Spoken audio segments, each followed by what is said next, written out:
Uber failed in the Chinese market. So, starting from the very beginning, we've seen countless examples of a big American company failing in the Chinese market. A big American company visions to conquer the Chinese market with the strength of 1.4 billion consumers. That's the biggest or densely populated country in the world, and ultimately fails in the market. There are countless examples of the big American companies that failed in the Chinese market, whether to be Facebook, Twitter, the case of eBay, Google, etc. etc. So there are countless examples that portrays any American company that visions to conquer the diverse Chinese market ultimately fails. The similar fate was of Uber. So starting from the very beginning, Uber firstly succeeded in the US markets. Uber succeeded in 1,000 cities across US under its ambiguous model. So Uber had a very ambiguous model, but despite that ambiguous model, it succeeded in US 1,000 cities, and that made its CEO very confident regarding its success in the Chinese market. The CEO of Uber company, Travis, believed that China was a similar hurdle that they faced before, but it wasn't so. So Uber firstly succeeded in 1,000 cities across USA, and despite its ambiguous models, firstly let us study Uber's business model. Uber's ambiguous business model was as such that it merely connected to drivers to the riders. A person who is willing to take any person from one point to the other can register itself. And that's what brings a lot of rules and regulations and a lot of interference into the Uber's model. Now moving on, the CEO of Uber, Travis, saw the Chinese market as a similar hurdle that it faced in the US and saw a massive success of Uber in China. Firstly, starting from the very beginning, Uber didn't fall into the category of making a classical mistake that other giants made. Uber did operated its operations in China from San Francisco or from conferences from San Francisco, but instead it decided to launch China Uber. Instead of Uber in China, Travis wanted Uber China. So Travis Scott spent nearly 90 days, one-third of the year in China, by making political relations, by understanding the market, and so that Uber could succeed in the Chinese market. And after that, Uber China made entry into the Chinese market in the biggest city of Shanghai. So, firstly, if we take Uber couldn't succeed in the Chinese market. Firstly, its journey was a bit rocky and a wavering also, but it couldn't succeed in the Chinese market, and its problem starts to arise.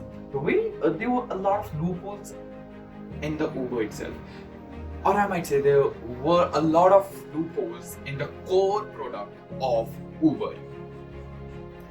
So firstly, what they lacked was that they still used international credit cards, they still used US credit cards on their platform on Uber, excluding the customers who used WePay and Alipay. That was the first loophole. Second loophole was that they still operated on Google Maps, and in China, Google Maps didn't have that coverage. It was notorious how Google Maps performed in the China. And lastly, the core product of Uber brought a lot of problems to Uber. And one of the competitors of Uber had all the solutions to this problem, and it was none other than Didi Chuxing. Didi Chuxing was startup. It was the biggest competitor that Uber encountered, and it had all the loopholes covered that Uber had. So basically, it operated on a map system that China supported. It accepted Alipay and WeChat, and more importantly, it had the support of the government. Now,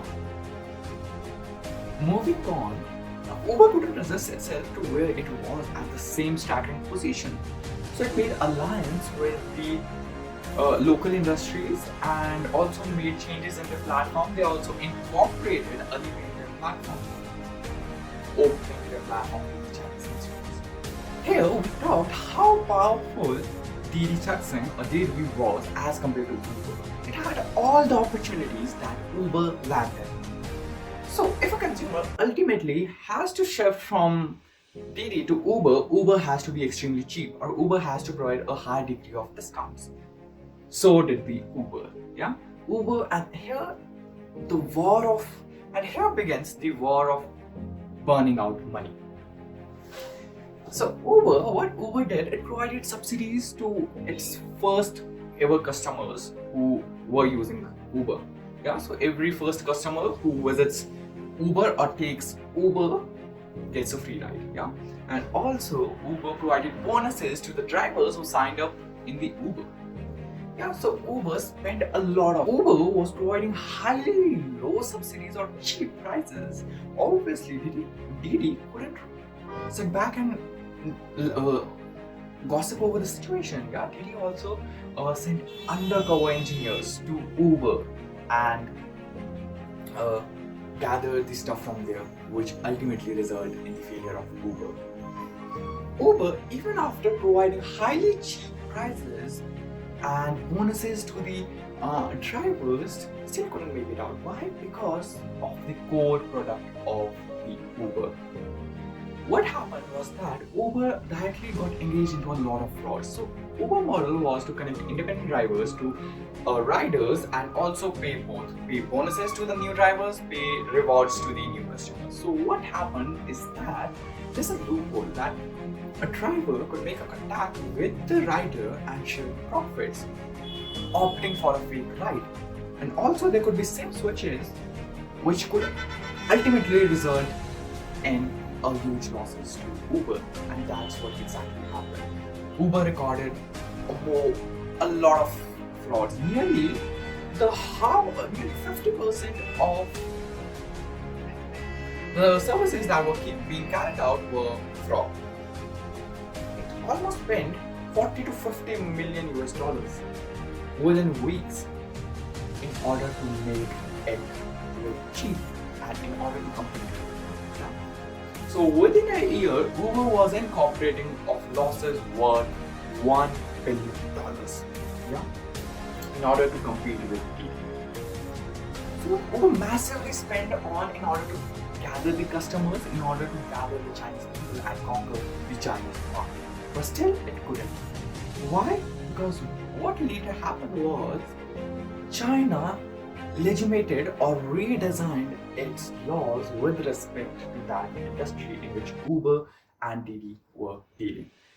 Their laws were very against the core product of Uber, and hence it couldn't survive. So the law stated that this industry in which Uber, and that is the taxi hiring services or taxi hailing services, that's ride hailing services in which Uber and Didi were engaged in, they couldn't provide low cost services or they couldn't provide subsidies. And second, the biggest law that they passed was that the model on which Uber worked, which was ride hailing services, that was completely abolished.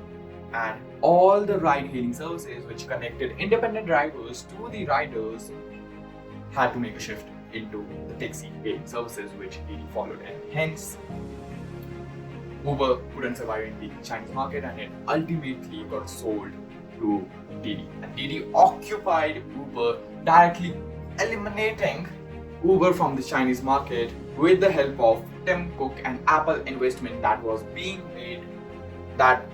made by Tim Cook into Didi of worth $1 billion.